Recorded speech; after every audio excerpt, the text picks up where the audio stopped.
Du würdest gerne intelligenter sein?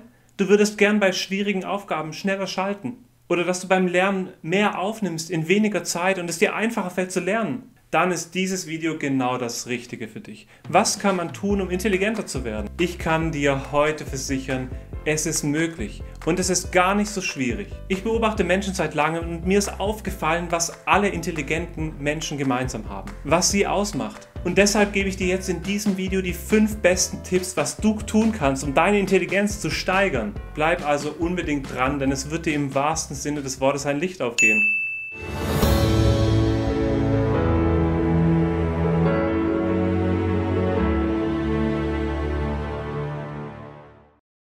Servus und herzlich willkommen bei Du bist genial! Wer meinen Kanal kennt, der weiß, dass meine Tipps manchmal sehr einfach sind, manchmal auch etwas schwieriger, aber sie funktionieren definitiv. Wie wird man also intelligent? Wie kann man das Beste aus seinem Kopf herausholen?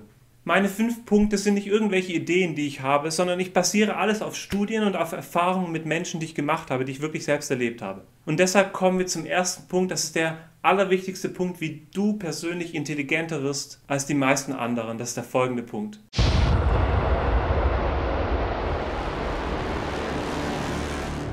Das ist wirklich, wirklich wichtig. Jeder weiß, dass Alkohol Gehirnzellen tötet, die dann zwar wieder nachwachsen, aber eben nicht vollständig. Und es ist nicht so extrem wichtig, ob ihr entscheidet, dass ihr überhaupt keinen Alkohol mehr trinkt oder ob ihr sagt, dass ihr nur ganz, ganz wenig trinkt. Aber egal wie viel ihr trinkt, auch wenn ihr nur wenig trinkt, alles wird einen Einfluss auf eure Intelligenz haben. Wie Wissenschaftler vor kurzem herausgefunden haben, dass schon kleine Mengen einen Einfluss haben, aber die Masse entscheidet. Und so sagt Salomo der Weise, der Wein macht zum Spötter, das starke Getränk macht wild und keiner, der sich damit berauscht, wird weise.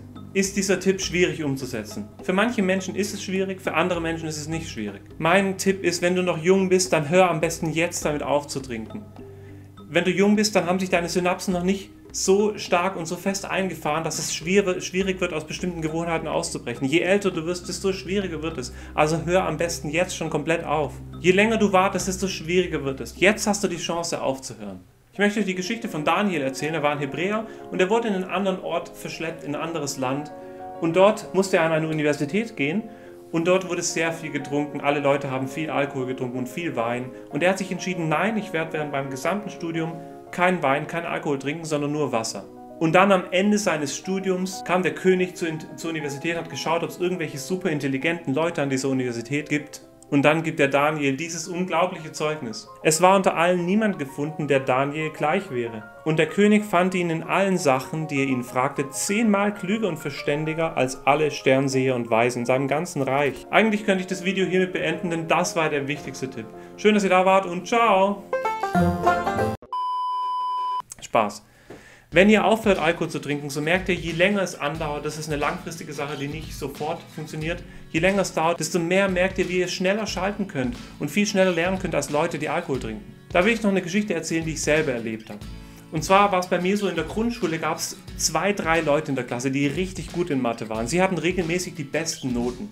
Und da gab es einen in unserer Klasse, der war immer super gut. Dann kam irgendwann die Zeit, wo wir Teenager wurden und wo die Leute angefangen haben zu trinken. Und auch er hat angefangen, der war vorne mit dabei, hat immer viel getrunken. Und nach einigen Jahren ist mir dann aufgefallen, in Mathe ist er überhaupt nicht mehr gut. Er ist höchstens durchschnittlich, nein sogar unterdurchschnittlich. Und er kann auch längst nicht mehr so schnell schalten. Und ich habe richtig gesehen, was für Auswirkungen sein Alkoholkonsum hat. Ist das nur Zufall? Ich glaube nicht. Denn das ist nicht das einzige Beispiel. Immer wieder, wenn man genau schaut, hört man von erfolgreichen Leuten, die keinen Alkohol trinken. Sie hängen es meistens nicht so an die große Glocke, weil es nicht so toll ankommt bei den Leuten. Aber sie haben das Prinzip. Und sie realisieren, wenn ich wirklich erfolgreich werden will, dann brauche ich alle von meinen Gehirn und alle von meinen Nervenzellen, die es nur gibt. Als Beispiele kann ich geben Edmund Stoiber, der nie Alkohol getrunken hat. Er hat immer alkoholfreies Bier getrunken in Bayern. Friedrich Nietzsche. Aber auch moderne Stars wie Jennifer Lopez und Ben Affleck trinken keinen Alkohol. Wollt ihr viel intelligenter werden, dann ist das der wichtigste Tipp. Entscheide dich heute. Vielleicht hast du immer viel getrunken, du willst es jetzt aber lassen. Nie wieder Alkohol. Schreib es auch am besten in die Kommentare. Schreib deine Entscheidung auf. Mach deine Entscheidung fest.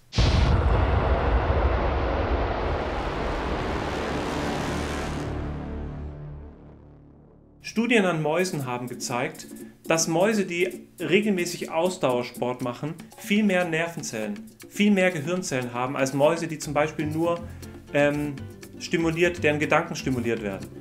Oder Mäuse, die nichts machen. Der Sport schafft also die Möglichkeit, dass neue Nervenzellen gebildet werden können und neue Verbindungen entstehen könnten. Und es zeigt auch mal wieder die Einheit zwischen Geist und Körper. Also gerade wenn ihr in der Prüfungszeit seid oder wenn ihr schwierige Aufgaben vor euch habt, dann solltet ihr Sport machen. Ich habe, bevor ich eine Prüfung gemacht habe in der Uni, habe ich immer am Morgen alles sein gelassen, habe nichts mehr gelernt, sondern bin einfach mal joggen gegangen. Und auch heute jogge ich noch 3-mal die Woche. Und wenn ihr gerade nicht am Studieren seid oder auf der Uni, schaut, dass ihr trotzdem immer am Lernen bleibt. Denn diese neuen Nervenzellen, die gebildet werden im Sport, die verschwinden wieder, wenn ihr sie nicht benutzt. Und damit kommen wir auch zum nächsten Punkt.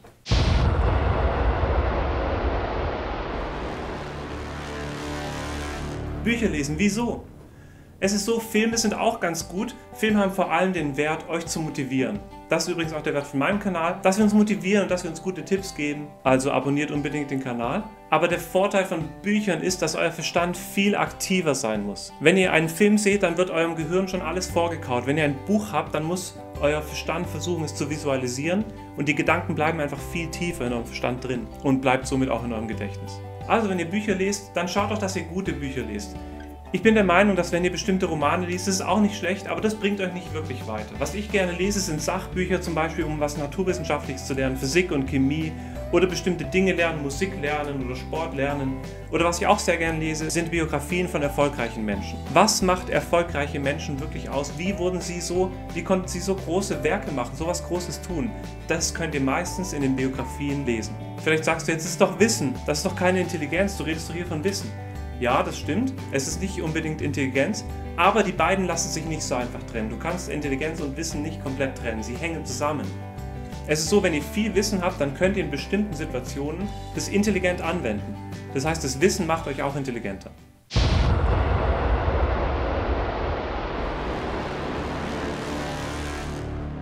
Sag mir, wer deine Freunde sind und ich sag dir, wer du bist. Nicht umsonst wird dieser Satz gesagt. Und es ist so wichtig, sich die richtigen Freunde zu wählen. Als ich in der Uni war, bin ich erst in eine Clique hineingeraten. Wir haben uns gut verstanden und wir waren alle lustig drauf. Aber ich habe gemerkt, dass die nicht wirklich lernen wollten und nicht wirklich vorankommen wollten auch im Studium. Und so habe ich nach einigen Semestern mir eine andere Clique gesucht. Und es hat sich wirklich gelohnt. Dort waren Leute, die viel besser waren, viel intelligenter als ich. Und dadurch habe ich enorm profitiert. Da waren Leute, die waren auch lustig drauf, aber waren gleichzeitig auch enorm fleißig. Und so konnte ich viel von ihnen lernen. Und wir haben uns gegenseitig motiviert. Bei Freunden ist es auch so, dass je mehr Zeit vergeht, desto mehr wirst du auch werden wie deine Freunde. Je mehr ihr zusammen macht und je mehr Zeit vergeht, desto ähnlicher werdet ihr euch auch werden. Desto ähnlicher werdet ihr euch werden. Hey, wieso redest du ständig dasselbe? Hey, wieso redest du ständig dasselbe?